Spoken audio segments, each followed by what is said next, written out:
देखिए, पिछले दिन मैंने आपको क्या बताया था कि कोई भी सब्सटेंस जब इलेक्ट्रॉन ट्रांसफर करेगा तो उसके पास एक प्रॉपर्टी आएगी जिसको हम लोग क्या कहेंगे, चार्ज।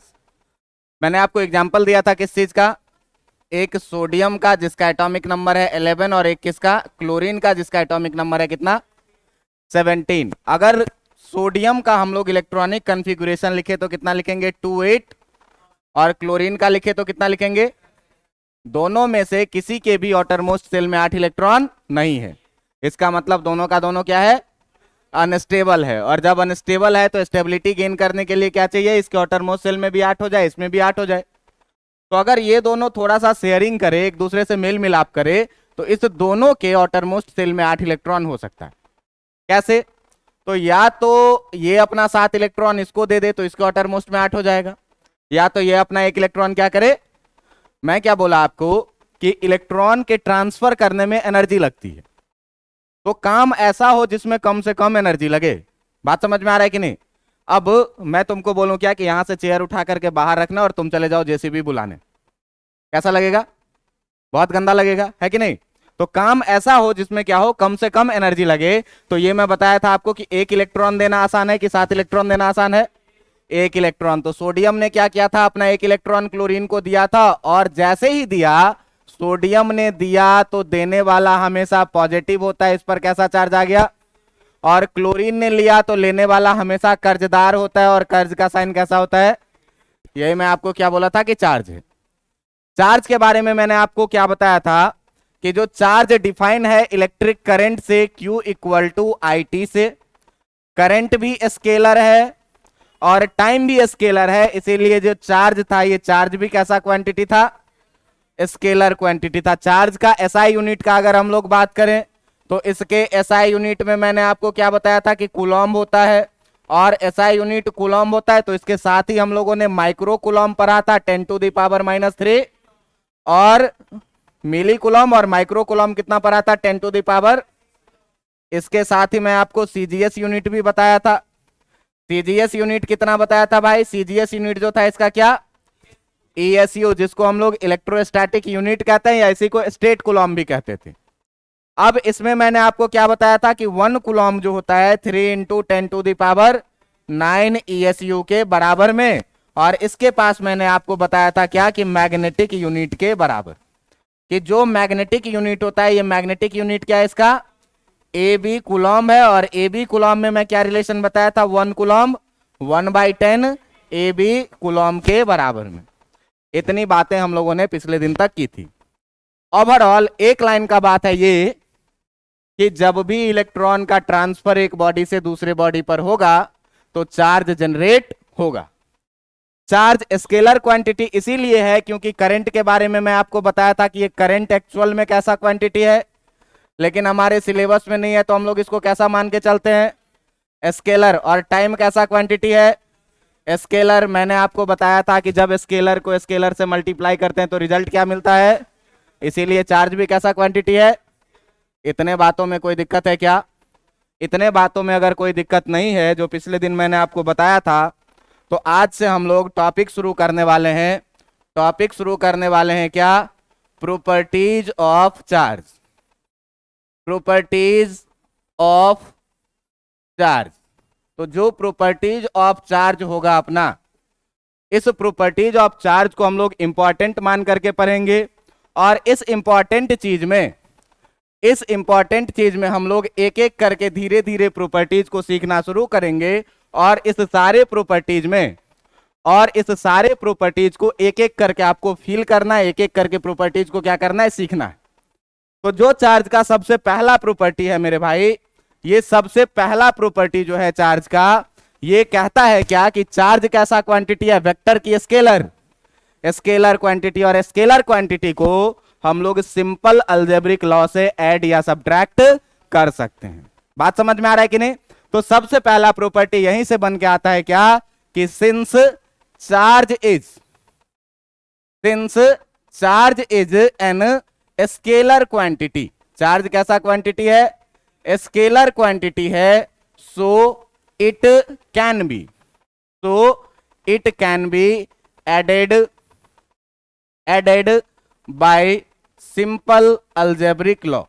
इसको हम लोग सिंपल अलजेब्रिक लॉ से क्या कर सकते हैं, ऐड कर सकते हैं। अब जरा सा ध्यान देना, इसका मतलब क्या हुआ। सिंपल अलजेब्रिक लॉ से ऐड करने का मतलब ये हुआ कि अगर मान लीजिए थोड़ा देर के लिए क्या कि अपने पास कोई सा एक सब्सटेंस है, कोई सा एक बॉडी है, और इस बॉडी पर मैं क्या करता हूं कि +5 कूलम्ब का चार्ज डालता हूं। बात समझ में आ रहा है। इसके बाद मैं क्या करूं कि इस पर -3 कूलम्ब का चार्ज डाल दूं। इसके बाद फिर मैं क्या करूं कि इस पर +2 कूलम्ब का चार्ज डाल दूं। इसके बाद फिर मैं क्या करूं, -7 कूलम्ब का चार्ज डाल दूं। और मैं आपसे पूछूं कि बताओ कि total charge on the body कितना है।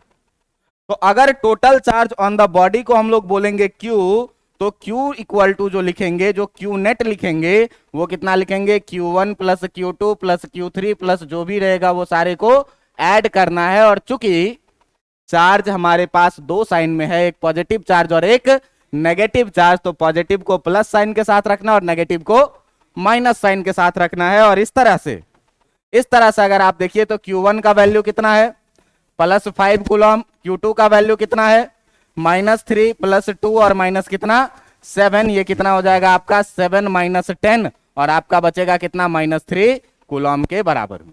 मतलब कि अगर कोई आदमी इस बॉडी पर आपसे टोटल चार्ज पूछे कि भाई कितना है टोटल चार्ज, तो Q इक्वल टू हम लोग कितना बोलेंगे, -3 कूलम्ब। कैसे, तो इस सारे चार्ज को अलजेब्रिकली ऐड करके। बात समझ में आ रहा है कि नहीं। यहीं से एक बात और जनरेट होता है क्या कि एक पार्टिकुलर बॉडी पे क्या ऐसा हो सकता है कि एक ही साथ पॉजिटिव चार्ज भी रहे और नेगेटिव चार्ज भी रहे। मैं आपसे क्या पूछ रहा हूं कि कोई एक बॉडी है और ऐसा हो सकता है क्या कि इस पर कुछ पॉजिटिव चार्ज भी रहे और कुछ नेगेटिव चार्ज भी रहे। तो आप देखिएगा कि अगर बॉडी कंडक्टिंग बॉडी है, ठीक ना, अगर बॉडी कंडक्टिंग बॉडी है तो उस पर एक टाइम में एक ही टाइप का चार्ज रहेगा, या तो वो पॉजिटिव रहेगा या तो वो नेगेटिव रहेगा। कहिए कैसे। तो देखिए कि मान लीजिए क्या कि अगर अपने पास एक बॉडी है, और इस बॉडी पे मैं क्या करूं कि 5 माइक्रो कूलम्ब का पॉजिटिव चार्ज रखूं और 3 माइक्रो कूलम्ब का मैं क्या रखूं, नेगेटिव चार्ज रखूं। तो कहोगे सर कितना अच्छा, तो इस पर पॉजिटिव भी है नेगेटिव भी है। लेकिन ये बॉडी जो है, ये बॉडी है आपका कैसा बॉडी, ये बॉडी आपका कैसा body, conducting body. Conducting body का मतलब कि एक ऐसा बॉडी, बचपन में पढ़े होइएगा, जो हीट और करंट को एक एंड से दूसरे एंड तक ट्रांसफर करने के लिए अलाउ करता है, ऐसे बॉडी को हम लोग क्या बोलते हैं, कंडक्टिंग बॉडी बोलते हैं। तो एक चीज देखो कि अभी मैं तुमको पीछे बताया था कि हर पॉजिटिव चार्ज एक नेगेटिव चार्ज को क्या करता है, कैंसल करता है। तो एक बात बताओ कि इस 5 माइक्रो कूलम्ब को अगर मैं लिख दूं ये +3 माइक्रो कूलम्ब है और ये +2 माइक्रो कूलम्ब है, तो तुमको कोई आपत्ति है क्या। तो सबसे पहले क्या करेगा कि ये 3 माइक्रो कूलम्ब और ये -3 माइक्रो कूलम्ब एक दूसरे को, बॉडी पर बचेगा कितना चार्ज। बात समझ में आ रहा है कि नहीं।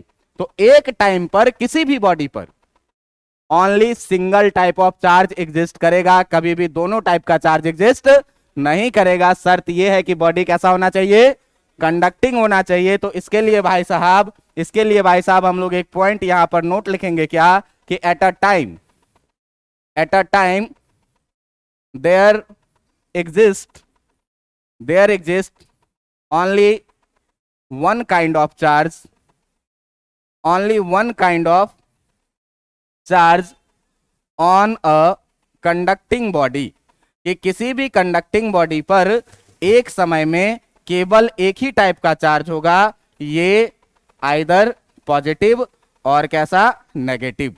मतलब होल बॉडी का अगर हम बात करेंगे तो या तो एक टाइम पे उस पर पॉजिटिव चार्ज रहेगा या तो एक टाइम पे क्या रहेगा, नेगेटिव चार्ज रहेगा। कभी भी दोनों तरह का चार्ज एक सिंगल बॉडी पे एग्जिस्ट नहीं कर सकता है। और अगर किसी बॉडी पर हम बार बार चार्ज डाल रहे हैं, कभी पॉजिटिव कभी नेगेटिव, कभी पॉजिटिव कभी नेगेटिव, और हमसे पूछा जाए क्या कि टोटल चार्ज कितना है, तो हम क्या करेंगे कि सबका अलजेब्रिक सम ले लेंगे। सिंपल अलजेब्रिक लॉ से हम लोग क्या करेंगे, ऐड कर देंगे, total charge on the body निकल के आ जाएगा। बात समझ में आ रहा है ना। ऐसा क्यों कर रहे हैं, क्यों कि चार्ज कैसा क्वांटिटी है, वेक्टर की स्केलर। अगर वेक्टर होता तो वेक्टर लॉ ऑफ एडिशन को फॉलो करता, लेकिन ये स्केलर है तो इसको हम लोग सिंपल एडिशन में क्या कर सकते हैं, ऐड कर सकते हैं। इतनी बातें समझ में आ रही है कि नहीं आ रही है। दूसरा जो प्रॉपर्टी है आपका, जो दूसरा प्रॉपर्टी है, ये दूसरा प्रॉपर्टी बहुत ही अच्छा प्रॉपर्टी है, समझने लायक प्रॉपर्टी है। तो इस प्रॉपर्टी को समझने के लिए आप सबसे पहले देखिए कि इस प्रॉपर्टी को हम लोग लिखते हैं, इस प्रॉपर्टी को हम लोग लिखते हैं और ये प्रॉपर्टी कहता क्या है कि charge always associate with mass, कि चार्ज जो है सो हमेशा ही मास के साथ एसोसिएट करता है। कहिएगा कि कैसे?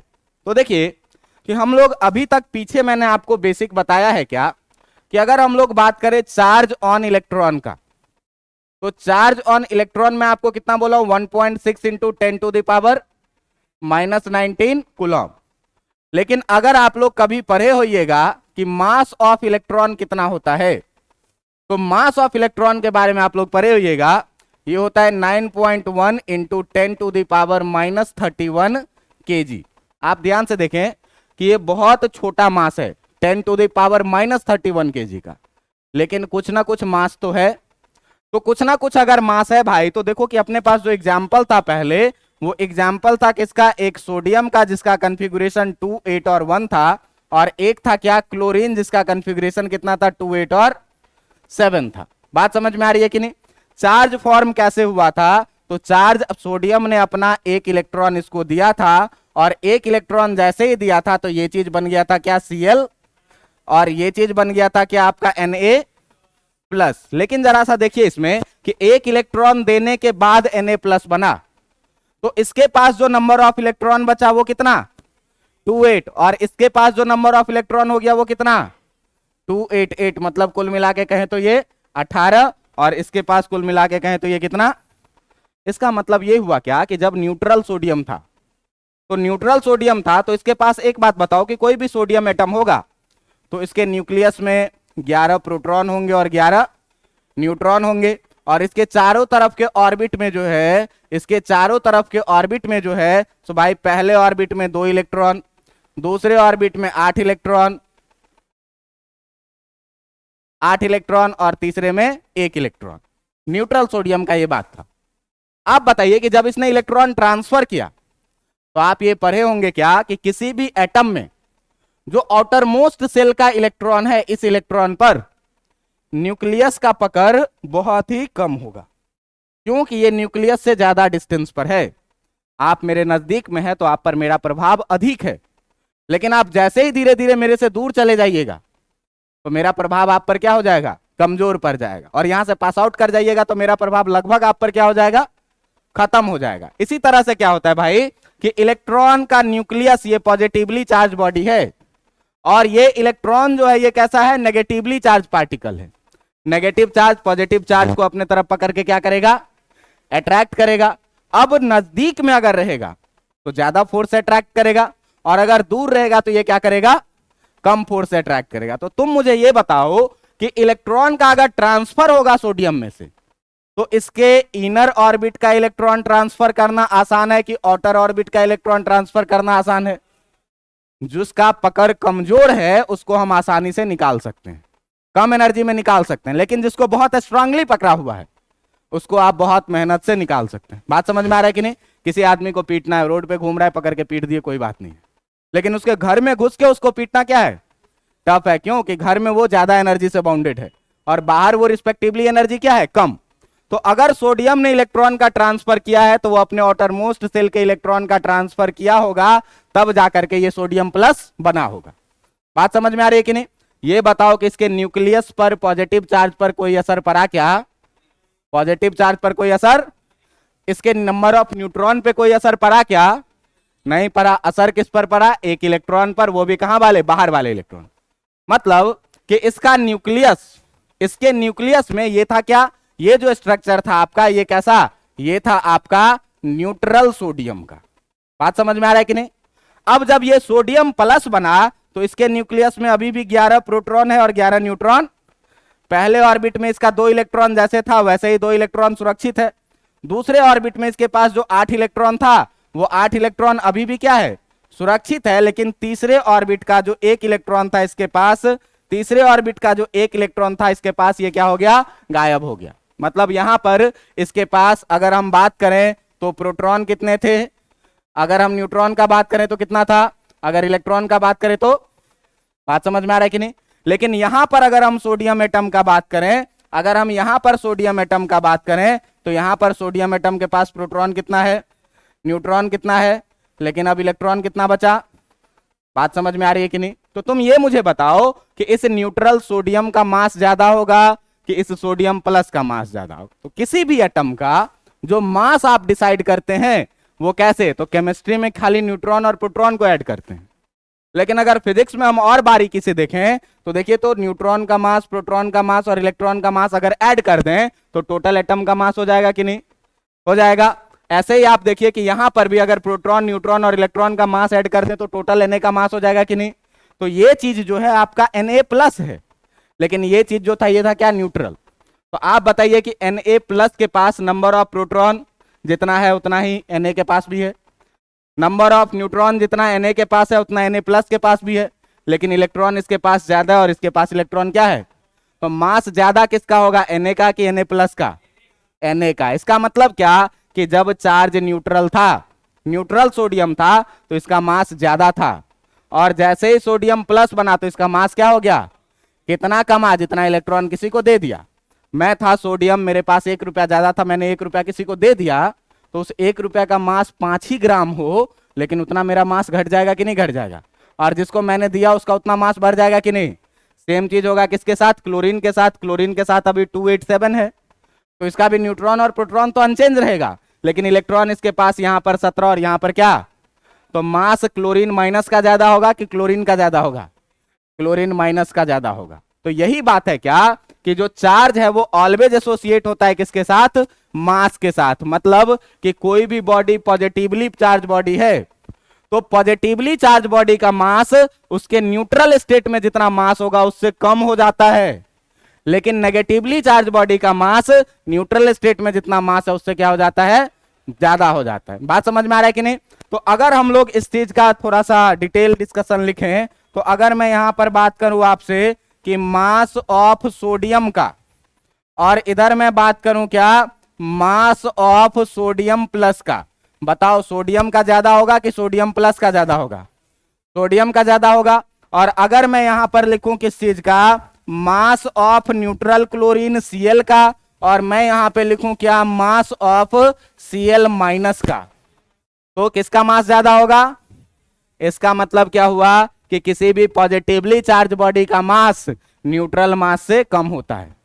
बात समझ में आ रहा है कि नहीं। और किसी नेगेटिवली चार्ज बॉडी का मास न्यूट्रल मास से क्या होता है, ज्यादा होता है। तो इस चीज को हम लोग एक पॉइंट करके लिखेंगे क्या कि the mass of positively charge body, the mass of positively charge body, जो आपका mass of positively charge body होगा, ये mass of positively charge body क्या होगा, always always less than, always less than the neutral mass of body, कि उस body के neutral मास से ज्यादा नहीं कम होगा, ऑलवेज लेस देन।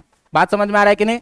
जैसे क्या देखे हम लोग कि जो सोडियम का मास था वो सोडियम प्लस से कम, तो न्यूट्रल मास सोडियम का और सोडियम प्लस के मास में सोडियम प्लस का मास क्या हो जाएगा, कम हो जाएगा। मतलब पॉजिटिवली चार्ज बॉडी का मास न्यूट्रल मास से क्या है, कम है, लेकिन नेगेटिवली चार्ज बॉडी का मास न्यूट्रल मास से क्या है, अधिक है। तो यहां पर हम लोग एक दूसरा प्रॉपर्टी क्या लिखेंगे कि द मास ऑफ, दूसरा प्रॉपर्टी क्या लिखेंगे हम लोग कि जो द मास है, किसका मास भाई, the mass of negatively charge body, negatively charge body का जो मास होगा वो हमेशा ही क्या होगा, नेगेटिवली चार्ज बॉडी का मास का अगर हम बात करें, the mass of negatively charge body, negatively charge body is always less than, नहीं, अब ऑलवेज क्या हो जाएगा, always more than the neutral mass of the body. मतलब क्या कि जब पॉजिटिव चार्ज है तो न्यूट्रल मास से कम, और जब नेगेटिव चार्ज है तो न्यूट्रल मास से क्या। बात इतनी समझ में आ रही है कि नहीं आ रही है। अगर इतनी बात समझ में आ रही है भैया तो एक बहुत ही इंपॉर्टेंट प्रॉपर्टी आप और देखेंगे क्या, एक कौन सा दूसरा प्रॉपर्टी का बात किए थे, अब देखो एक तीसरा प्रॉपर्टी। तीसरा प्रॉपर्टी क्या कहता है कि जो आपका चार्ज है always creates and neutralize, always creates and neutralize in pair. मतलब जो चार्ज बनेगा वो भी हमेशा जोड़े में बनेगा, पेयर में बनेगा, और जो चार्ज न्यूट्रल होगा वो भी हमेशा क्या होगा, पेयर में बनेगा। अभी आपको मैंने एग्जांपल दिया था क्या, अभी मैंने आपको एग्जांपल दिया था क्या कि अपने पास था क्या सोडियम, अपने पास था क्या क्लोरीन। सोडियम ने अपना एक इलेक्ट्रॉन दिया था, यहीं से बन गया था Cl- और यहीं से क्या बन गया था, Na। तो एक बात बताओ कि एक इलेक्ट्रॉन का ट्रांसफर हुआ तो एक पॉजिटिव बना तो एक पेयर में बना कि नहीं बना। अगर 2 इलेक्ट्रॉन का ट्रांसफर करेगा तो 2 पॉजिटिव बनेगा तो 2, अगर 3 इलेक्ट्रॉन का ट्रांसफर करेगा तो 3 पॉजिटिव बनेगा तो 3। इसका मतलब जो चार्ज बनेगा वो हमेशा किस में बनेगा, पेयर में बनेगा, जोड़े में। और केमिस्ट्री में आप लोग पढ़े होइएगा आयनिक रिएक्शन, और इस आयनिक रिएक्शन में हम लोग पढ़ते हैं क्या कि जब सोडियम आयन को क्लोरीन आयन के साथ रिएक्ट करवा दिया जाता है तो सॉल्ट NaCl बनता है। बात समझ में आ रहा है कि नहीं। और जो सॉल्ट NaCl बन रहा है भाई, तो ये सॉल्ट NaCl चार्जली न्यूट्रल है, इस पर कोई चार्ज नहीं है, नहीं तो पता चलता कि घर में दाल पी रहे और लग गया करंट, पेपर में आता क्या कि दाल पीने से हुई मौत। बात समझ में आ रहा है कि नहीं, क्यों कि दाल में था नमक और नमक में था। बात समझ में आ रहा है कि नहीं। तो ऐसा क्या था कि भाई चार्ज पार्टिकल था, एक पॉजिटिव चार्ज और एक कैसा चार्ज, दोनों मिला तब जाकर के न्यूट्रल हो गया। क्या अकेले कोई चार्ज न्यूट्रल हो सकता है क्या, नहीं हो सकता है। तो जब भी न्यूट्रल हुआ तो जोड़े में, और पैदा भी हुआ था किसमें। इसको ऐसे समझो, अगर मान लो कि सेटिंग करनी है, कैसा वाला सेटिंग सर, शादी करनी है। अरे शादी करनी है तो अकेले से शादी कर सकते हैं क्या, पेयर में होगा शादी, एक लड़का होना चाहिए तो एक, और ब्रेकअप करना है तो हम खुद से ब्रेकअप कर लेंगे, ऐसा होता है क्या, तो भी क्या होना है, पेयर में। तो चार्ज अगर बनाना है, मिलना है, न्यूट्रलाइज होना है तो भी पेयर में, और अगर फॉर्म करना है तो भी किसमें। इसका मतलब क्या कि charge always creates and neutralize in किसमें, पेयर में। मतलब कि जितना पॉजिटिव चार्ज बनेगा उतना ही नेगेटिव चार्ज भी बनेगा। बात समझ में आ रहा है कि नहीं। शुरू में कैसे आए थे उससे मतलब नहीं है, अब जवान हो गए, कुछ सोचिए फ्यूचर। अब बड़े हो गए, फ्यूचर सोचिए भाई। चलो वो सब बात नहीं होता है यहाँ पर। ये सब कैसा लड़का है, सबसे जिंदगी में कुछ होने वाला, अकेले में मिलना सिखाएंगे, ठीक ना। चलो ये इतनी बातें समझ में आई कि नहीं आई। इसके बाद देखो कि एक प्रॉपर्टी है जिसको हम लोग क्या बोलते हैं, इनवेरिएंट प्रॉपर्टी। चौथा नंबर का एक प्रॉपर्टी है जिसको हम लोग क्या बोलते हैं, इनवेरिएंट प्रॉपर्टी। और ये इनवेरिएंट प्रॉपर्टी कहता क्या चीज है, इस चीज को जरा सा ध्यान से देखिएगा। कहता क्या है कि अगर कोई सा बॉडी है, आप ध्यान दीजिएगा, एक बॉडी पर मान लीजिए क्या कि मान लो क्या कि एक कोई सा ये गाड़ी है, और इस गाड़ी का ये पहिया घूमेगा, और इस गाड़ी पे हमने क्या किया है कि छोटा छोटा बैलून रख दिया है। मान लो थोड़ा देर के लिए कि ये गाड़ी एक बॉडी है, और इस बॉडी पर जो ये बैलून है ये इलेक्ट्रॉन्स है। आप एक बात बताओ कि अगर इस गाड़ी को मैं किसी v वेलोसिटी से या एक्सीलरेशन से मैं आगे की तरफ बढ़ा दूं, a एक्सीलरेशन से या v वेलोसिटी से, तो क्या होगा, ये बैलून कहां जाएगा, ये बैलून कहां जाएगा, पीछे। लेकिन मैंने आपको बोला है कि ये बैलून है इसीलिए पीछे चला जाएगा। इलेक्ट्रॉन को न्यूक्लियस पकड़ के रखता है, और न्यूक्लियस पकड़ के रखता है तो इलेक्ट्रॉन तब तक कहीं नहीं जाएगा जब तक कोई लेने वाला नहीं होगा। तो मैं कहता हूं क्या कि कोई भी बॉडी है जो चार्ज बॉडी है, तो वो चार्ज बॉडी चाहे रेस्ट में रहे, चाहे मोशन में रहे, चाहे कांस्टेंट वेलोसिटी से रहे, चाहे एक्सीलरेशन से रहे, उससे चार्ज पर कोई फर्क नहीं पड़ेगा, चार्ज कहीं नहीं जाएगा। क्यों कि वो अपने इंटर एटॉमिक अट्रैक्शन से द्वारा क्या है, बंधा हुआ है अपने न्यूक्लियस के साथ। बात समझ में आ रहा है कि नहीं। तो जब तक कोई भी बॉडी रहे, और कोई भी बॉडी रहे उस पर चाहे हम वेलोसिटी में ला दें, चाहे वो रेस्ट में रहे, चाहे वो मोशन में रहे, चाहे वो कांस्टेंट वेलोसिटी से मूव करे, चाहे वो एक्सीलरेशन से मूव करे, उससे उस बॉडी पर जो चार्ज है उस पर कोई फर्क नहीं पड़ेगा। इसका मतलब हम लोग क्या लिखेंगे इनवेरिएंट प्रॉपर्टी में, इनवेरिएंट प्रॉपर्टी में लिखेंगे there is no effect on there is no effect on charge of a body, there is no effect on charge of a body with the rest or motion of the body, rest और motion of the body, मतलब कि किसी भी body को अगर हम rest में रखें या उसको हम क्या करें कि मोशन में रख दें। मान लो कि एक बॉडी है और इस बॉडी पर मैंने चार्ज डाल दिया कितना, +q। ये बॉडी है किसमें, रेस्ट में। अब इस बॉडी पर +q चार्ज है, इसका मतलब इस पर कितना चार्ज रहेगा, +q ही। अगर हम इस बॉडी को मूव करवा दें, अगर हम क्या करें कि इस बॉडी को अब रेस्ट से किस में ला दें, इस बॉडी को हम रेस्ट से ला दें किसमें, इस बॉडी को हम रेस्ट से ला दें किसमें, कांस्टेंट मोशन में। कांस्टेंट मोशन का मतलब क्या हुआ, कांस्टेंट मोशन का मतलब क्या हुआ कि v इक्वल टू इसका क्या रहेगा, कांस्टेंट वेलोसिटी रहेगा। बात समझ में आ रहा है कि नहीं। या फिर हम क्या करें कि इसी बॉडी को हम क्या करें कि इसी बॉडी को हम क्या करें कि इसी बॉडी को हम अब कांस्टेंट वेलोसिटी से नहीं किसी एक्सीलरेशन से मूव करवा दें, और किसी एक्सीलरेशन से अगर मूव करेगा मतलब कि ये एक्सीलरेटेड मोशन में भी रहेगा, तो एक्सीलरेटेड मोशन में भी रहेगा, फिर भी इस पर जो चार्ज है उस चार्ज पर कोई फर्क नहीं पड़ेगा, ये चार्ज यहां से बाहर जाने वाला नहीं है। इसी को हम लोग क्या बोलते हैं, एक छोटा सा प्रॉपर्टी, इनवेरिएंट प्रॉपर्टी। बात समझ में आ रहा है कि नहीं।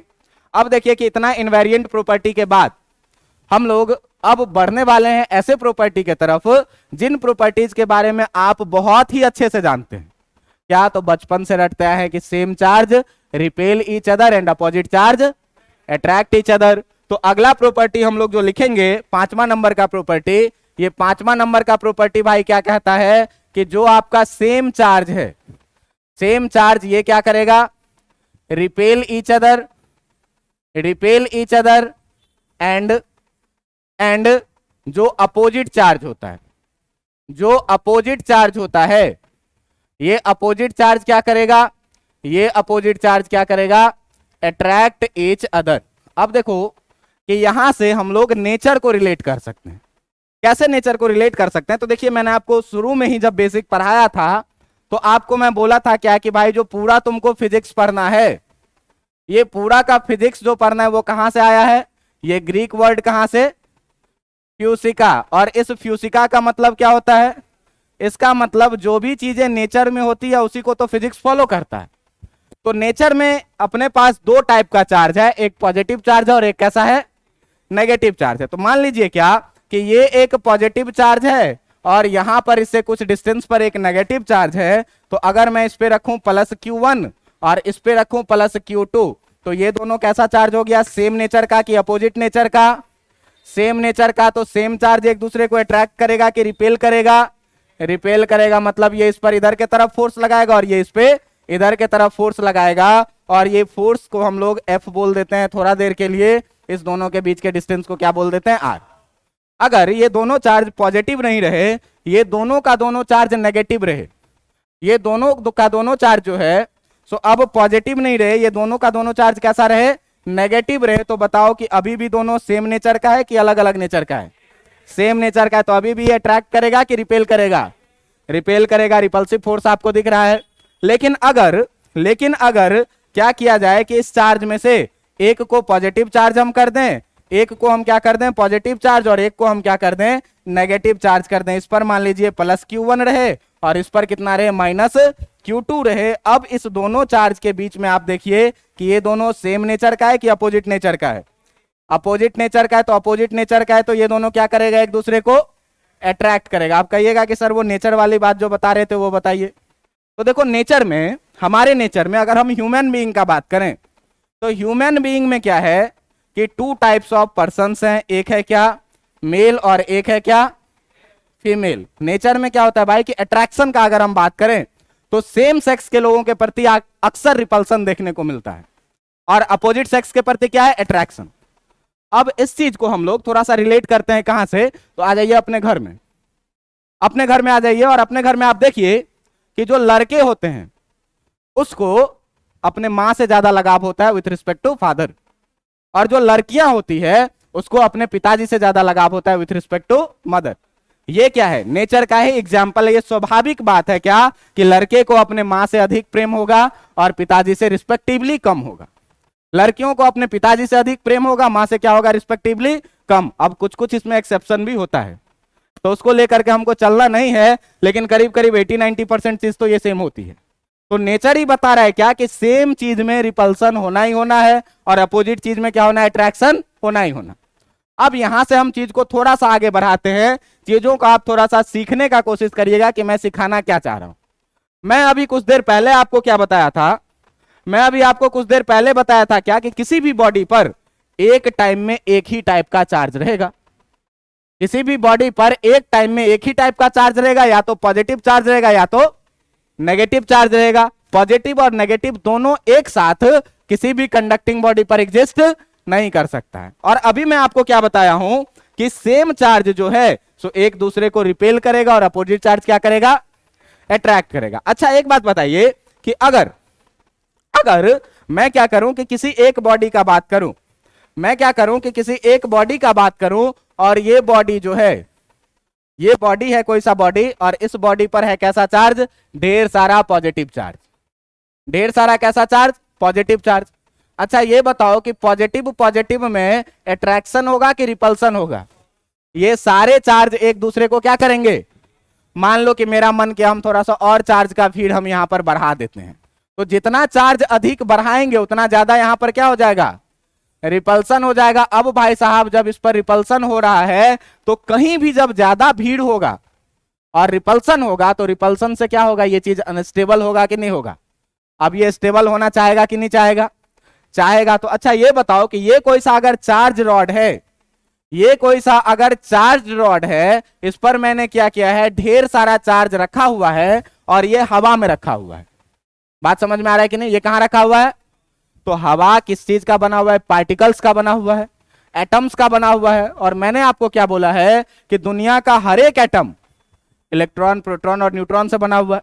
तो न्यूट्रॉन से अपन को यहां पर बहुत ज्यादा लेना देना, लेकिन मेनली आप बताइए कि इलेक्ट्रॉन और प्रोटॉन मतलब कोई भी बॉडी है और ये कहे क्या कि न्यूट्रल है, तो न्यूट्रल का मतलब क्या कि इस पर चार्ज नहीं है। और चार्ज नहीं होने का मतलब ये नहीं कि ये पूरा जीरो खाली है, इसका मतलब ये है कि इस पर अगर एक पॉजिटिव है तो एक, अगर इस पर दो पॉजिटिव है तो दो, अगर इस पर तीन पॉजिटिव है तो तीन, अब भी ये क्या है, न्यूट्रल है। बात समझ में आ रहा है कि नहीं? मतलब कोई भी न्यूट्रल बॉडी का मतलब ये नहीं समझना है कि उस पर कुछ नहीं है। न्यूट्रल बॉडी का मतलब कि उस पर जितना पॉजिटिव है उतना ही नेगेटिव भी है। बात समझ में आ रही है कि नहीं? अब बताओ कि सराउंडिंग में हमारे पास क्या है भाई साहब, हवा का कण है, एयर पार्टिकल्स है, और एयर पार्टिकल्स न्यूट्रल है। न्यूट्रल होने का मतलब क्या कि उसके पास जितना पॉजिटिव चार्ज है उतना ही नेगेटिव चार्ज, और ये एक बहुत बड़ा चार्ज वाला सोर्स है, बहुत पावरफुल चार्ज है। अब क्या किए कि इसके सराउंडिंग में हम किसी एक एयर पार्टिकल को पकड़े, इसके सराउंडिंग वाले हम किसी एक एयर पार्टिकल को क्या किए, पकड़े, और ये एयर पार्टिकल के पास भी पॉजिटिव चार्ज और नेगेटिव चार्ज है। हम मान लेते हैं थोड़ा देर के लिए क्या कि इसके पास एक नेगेटिव है और एक, ये चार्जली कैसा है, न्यूट्रल। अब ये हाईली अनस्टेबल चार्ज रॉड है, इसमें बहुत ज्यादा रिपल्सन है।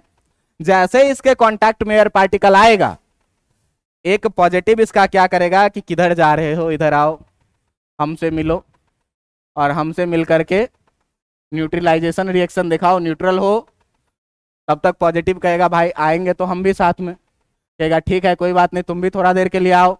लेकिन जैसे ही ये दोनों मिलकर न्यूट्रल हुआ तो अगल बगल वाला क्या कर रहा है कि भाई अब तुम यहाँ क्या कर रहे हो, जाओ तुम्हारा काम खत्म। इस पूरे प्रोसेस में हुआ क्या, इस पूरे प्रोसेस में हुआ क्या कि अपोजिट चार्ज था तो इसको इसने अट्रैक्ट किया, अट्रैक्ट करके खुद को न्यूट्रल कर लिया, और इसका जो एक पॉजिटिव बचा उसको हवा में भगा दिया रिपेल करके। अब देखो कि ओवरऑल इस बॉडी पर से एक पॉजिटिव चार्ज तो कम हो गया, कम हो गया कि नहीं? इस तरह से क्या होगा कि दूसरा हवा के पार्टिकल को भी ये पकड़ेगा, दूसरे हवा के पार्टिकल के पास भी क्या है, एक नेगेटिव है एक, फिर एक पॉजिटिव एक नेगेटिव को पकड़ के क्या करेगा, और इस पॉजिटिव को रिपेल करके क्या करेगा, दूसरा पॉजिटिव भी इस पर से कम हो गया। धीरे धीरे क्या हो रहा है, इस पर से चार्ज कम हो जा रहा है। कैसे? तो एयर पार्टिकल के नेगेटिव चार्ज को ये अपने से न्यूट्रल कर ले रहा है और पॉजिटिव चार्ज को रिपेल करके क्या कर दे रहा है, हवा में भगा दे रहा है। धीरे धीरे धीरे इस बॉडी पर क्या हो जा रहा है, चार्ज कम जा रहा है। कहिएगा कैसे? तो आप इसका एग्जाम्पल देखिए क्या कि बचपन से ही हम लोग खेल खेलते आए क्या कि पेन लिए बाल में रगड़े और कागज को उठाए, लेकिन पेन कागज को तभी उठा पाता है जब हम रगड़ने के तुरंत बाद टच करवाते हैं। लेकिन अगर हम इसको क्या करें कि रगड़ के और आधा घंटा रख दें उसके बाद टच करवाएं तो कभी टच करेगा क्या, नहीं करेगा। क्यों? कि जिस समय में मैंने पेन को रब किया था इलेक्ट्रॉन का ट्रांसफर हुआ था, चार्ज बना था इस पे। अब ये चार्ज या तो पॉजिटिव बना होगा या तो अगर पॉजिटिव चार्ज बना है तो इसमें क्या होगा, रिपल्सन होगा। एयर मॉलिक्यूल के साथ धीरे धीरे इस प्रोसेस से ये क्या हो जा रहा होगा, और थोड़ी देर के बाद क्या होगा, ये पूरा का पूरा पॉजिटिव चार्ज खत्म हो जाएगा। बात समझ में आ रहा है कि नहीं? अच्छा एक बात बताओ कि ये यूनिफॉर्म बॉडी था, एक जैसा बॉडी था, लेकिन अगर इस बॉडी को हम अब यूनिफॉर्म नहीं रहने दे, एक जैसा नहीं रहने दे, हम इस बॉडी को बना ले कुछ इस तरह का, कुछ इस तरह का। आप देखिए कि इधर स्मूथ है और यहां पे एक शार्प कॉर्नर बना हुआ। अगर इस बॉडी पर हम चार्ज का बात करें तो इस पर भी हम लोग पॉजिटिव चार्ज रखे हुए हैं, और इस पॉजिटिव चार्ज में आप देखेंगे कि इस बॉडी पर सबसे कम एरिया वाले क्षेत्र में जो है सो चार्ज का डेंसिटी क्या रहेगा, बहुत ज्यादा रहेगा। आप सोचिए कि आपके घर में शादी है और आपके घर में, शादी पर बड़ी ध्यान रहता है सर आपका, हम भी उसी फेर में है भाई। चलो देखो, अब मान लो क्या कि शादी और एक बड़ा सा हॉल है, और उस हॉल में हम क्या किए कि 20 आदमी को रहने के लिए दे दिए। 20 आदमी रहेगा, ठीक ठाक तरीके से रह लेगा, है कि नहीं?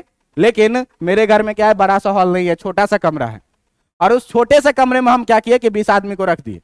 तुम बताओ कि ज्यादा रिपल्सन कहां होगा, बड़े हॉल में कि छोटे कमरे में?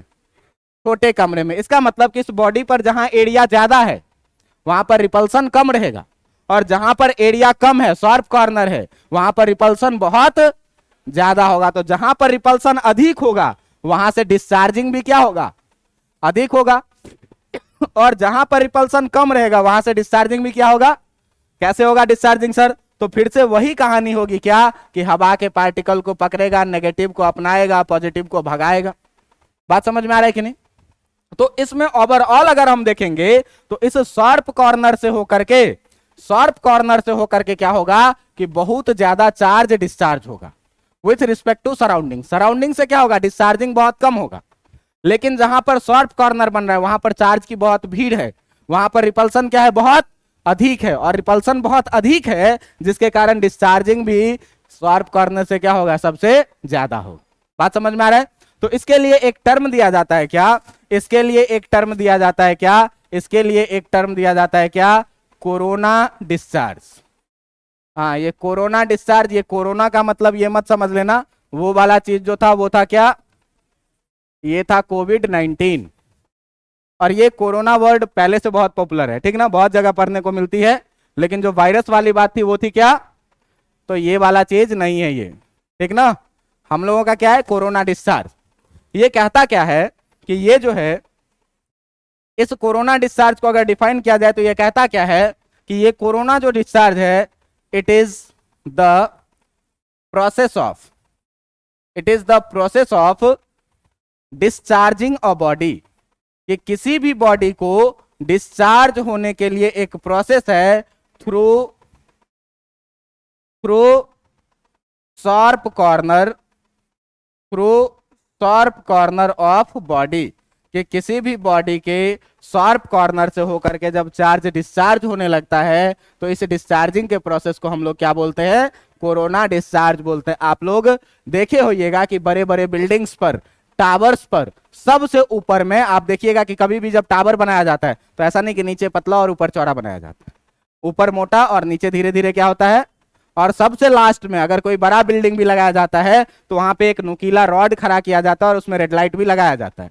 तो उस नुकीला रॉड को, वो मेटल का रॉड होता है, और मेटल का रॉड होने का मतलब क्या होता है कि अगर कभी भी बिजली गिरी और अचानक से बहुत चार्ज हुआ तो चार्ज क्या होगा, बहुत कम सरफेस से तुरंत का तुरंत क्या हो जाएगा, डिस्चार्ज हो जाएगा और एब्जॉर्ब कर लिया जाएगा अर्थ के द्वारा, और हमारा घर सुरक्षित रह जाएगा। बात समझ में आ रहा है कि नहीं? इसीलिए ये सब प्रोसेस होता है। और यहाँ एक टेक्निकल टर्म क्या आ गया आपका, कोरोना डिस्चार्ज का। ये किस बेसिस पर था ये चीज, तो सेम चार्ज रिपेल करेगा और अपोजिट चार्ज क्या करेगा, अट्रैक्ट करेगा। तो अगर भाई कोई भी चार्ज बॉडी हवा में रखा हुआ है तो हवा के मॉलिक्यूल के साथ कांटेक्ट में है, हवा का मॉलिक्यूल चार्जली क्या है, न्यूट्रल है।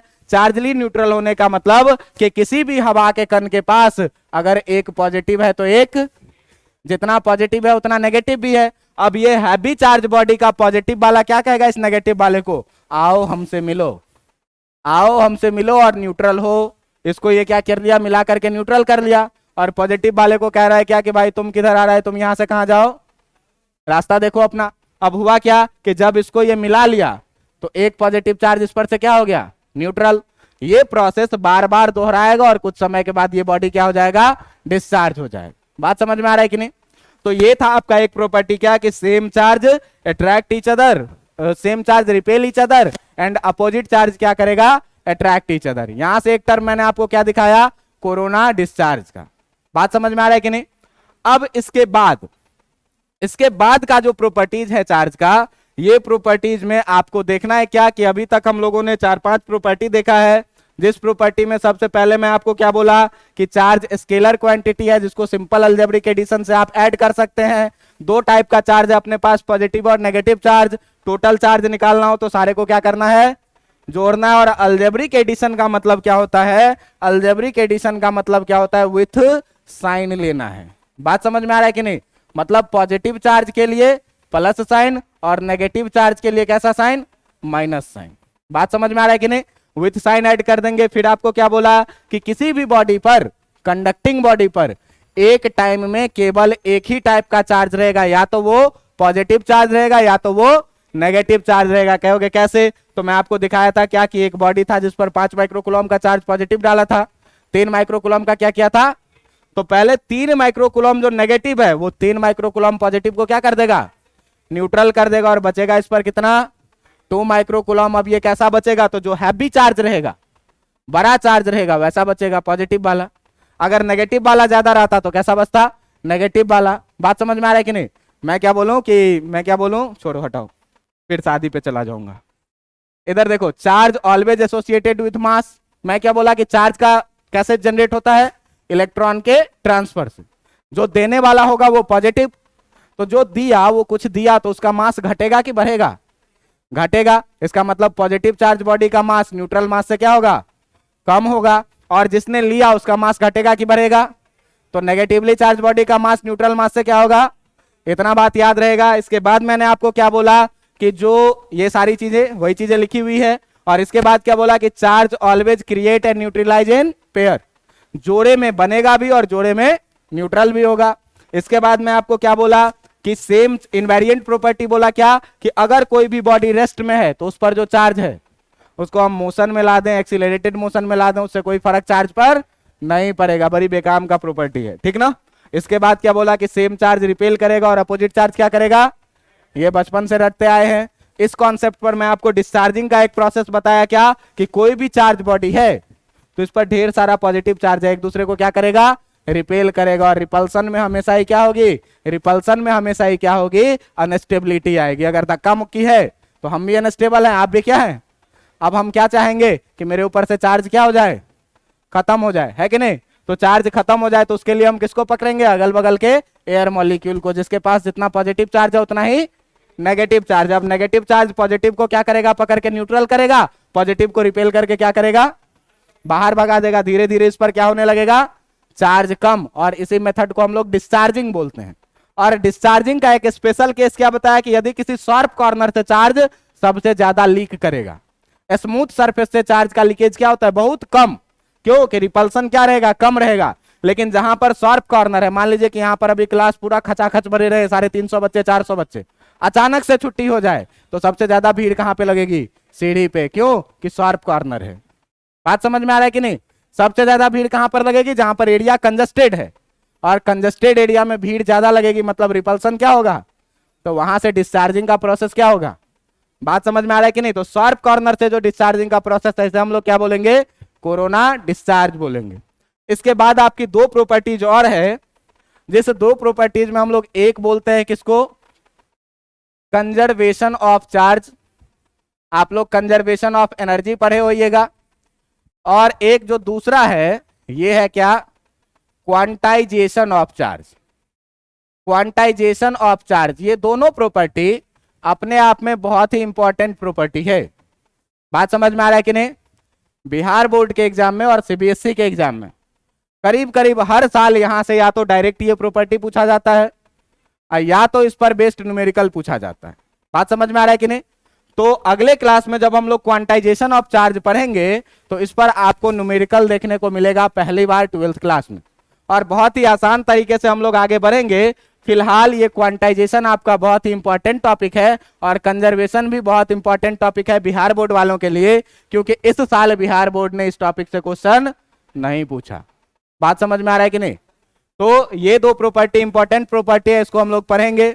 इसके बाद किसी भी बॉडी को चार्ज, अभी तक हम लोग केवल रब करके चार्जिंग करना देखे हैं फ्रिक्शन से। चार्ज करने का और क्या क्या मेथड हो सकता है, मेथड्स ऑफ चार्जिंग में मैं आपको 4-5 मेथड पढ़ाऊंगा कि कैसे कैसे किसी बॉडी को चार्ज किया जा सकता है, और फिर धीरे धीरे चैप्टर को लेकर के आगे जाएंगे। फिलहाल इतना पढ़ के आइएगा, आज के लिए इतना काफी है।